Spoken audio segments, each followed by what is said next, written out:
So we know a new revamped progression system, well, a progression system is coming to Battlefield 1 very soon with the release of the In the Name of the Tsar DLC. The game has been lacking elements that sustain people's interest, such as challenges, assignments, unlockables, and missions, pretty much since the moment the game was launched. DICE has attempted to implement some community missions along the way, and there are some medals that you can unlock as well that kind of have a progression system, but both of these implementations don't really go far enough to keep people engaged. The medal system, for one, was broken for the best part of 4 months, and I still find instances to this day where the screen whilst loading into a match shows different medals to the one found in the pause menu, so I'm not sure if it's even fixed now. And only just very recently, DICE have added a mission tracker into the game to help players make sure that you could see progress towards the missions that have been laid out by the development team. And rumour has it, there will be some much more challenging missions coming in the very near future. It's a shame it's taken almost 9 months for this seemingly very simple feature to arrive, but it is finally here. But what can we actually expect from this new progression system then? We do have a very small amount of information from DICE producer Andrew Gallotta, who works at the LA branch of the team. I spoke to him very recently at EA Play, and I interviewed him about a lot of different things coming to the game in the future, and we briefly spoke about the team's plans for progression. And here is what he revealed.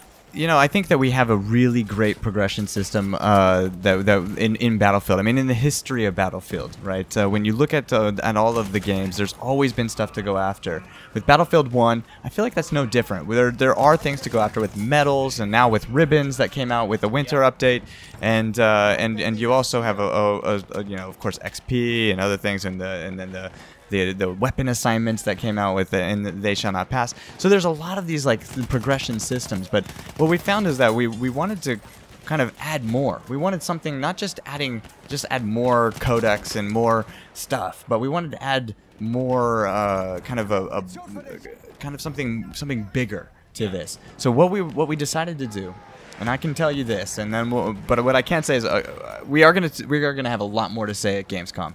But I'll tell you just a little bit that I can say, and it's this: that what we are gonna do is we're going to be introducing all new assignments, and this is gonna be kind of the something that's gonna help the player have something to go after in a big way.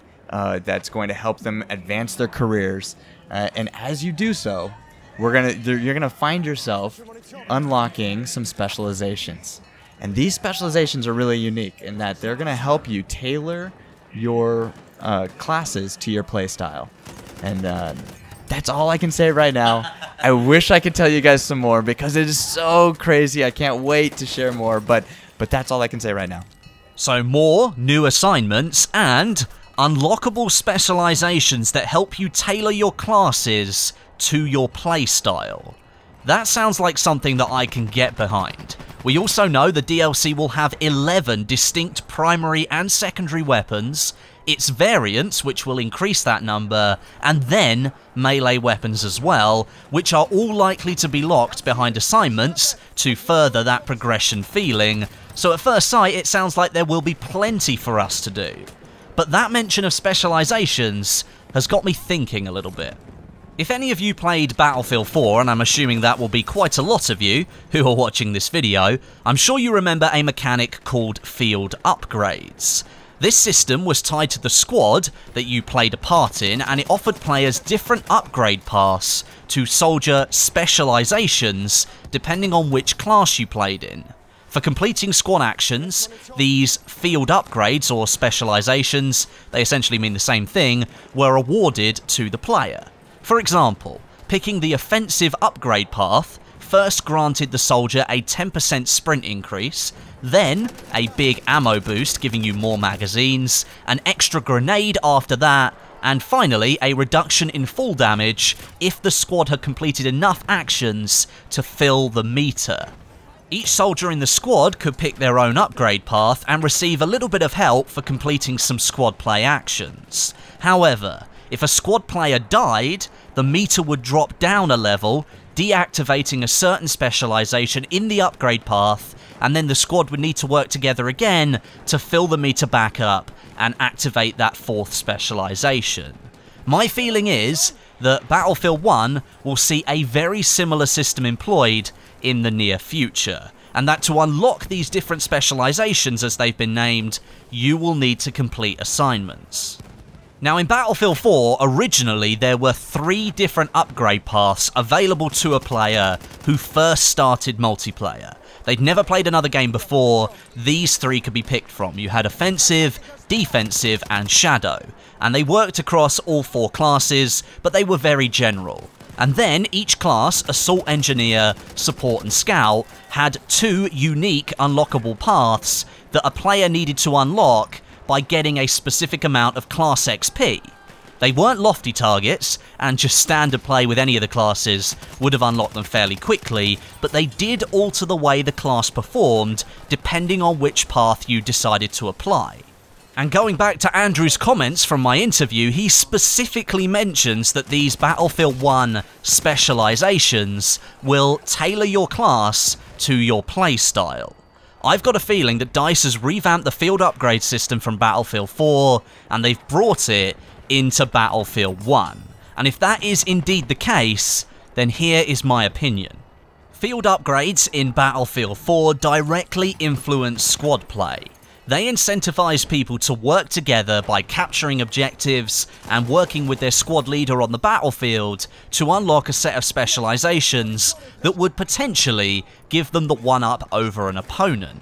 They continue to incentivize that squad play by degrading the specialization meter if some of your squad died, and then you'd have to fill the meter back up to continue having access to those specializations. If this is indeed the system that DICE is going to add to Battlefield 1, then I will personally be over the moon. Squad play and team play in general can be very hard to find in Battlefield 1, and that's partly due to the fact that there is nothing in place to incentivize it. Give players a reason to do something, and they're sure as hell going to do it. My only reservation would be the types of specializations they end up implementing. I'd steer clear of anything that increases the amount of grenades or explosives that can be held by a soldier, because DICE has already tried to reduce the nade spam for long enough in this game. And secondly, don't add any body armor specializations. Battlefield 4's defensive field upgrade implemented a 10% damage reduction to the first shot to the torso, which meant players couldn't accurately rely on knowing how many bullets it would take to kill someone, and that's extremely important in a first-person shooter. The defensive perk also, for a long time, didn't have a clear HUD icon to show a player that the enemy he was about to shoot at had this added armor, and that would lead to a lot of frustrated players not getting the kills that they deserved. If you steer clear of those 2 things, DICE, I think you'll be on the right track. Not only for giving players more to aim for in the game, but improving squad play at the same time. It is worth remembering at this point that the only official information we have from DICE regarding this new progression system comes from Andrew Gallotta in my interview. He mentions more assignments, new weapons, he mentions specializations, and he specifically mentions that they will help the player curate their classes to their own playstyle. Just maybe take it with a pinch of salt, as it's not finished yet, but I'm sure we'll be getting more information very soon. And now it's your turn. Would something like this be of interest to you? Leave me a comment and let me know your thoughts today. I'm really interested to know what you think, and there's always a chance that DICE is listening. Look at their recent change of heart about the Russian DLC and bringing one of the maps forward for an August release. That was based on community feedback that there was too long a gap between DLC releases. I'm not saying 100% will be able to influence anything, but as I've always maintained, it's important that we voice our opinions and our ideas so the developers have as much information as possible before making a big addition or a big change to the game. But thank you very much for watching. As I said, let me know your thoughts down below in the comments section. I'll be down there reading as many as I can. But until next time, my name is Westie, and I'll catch you guys in the next video.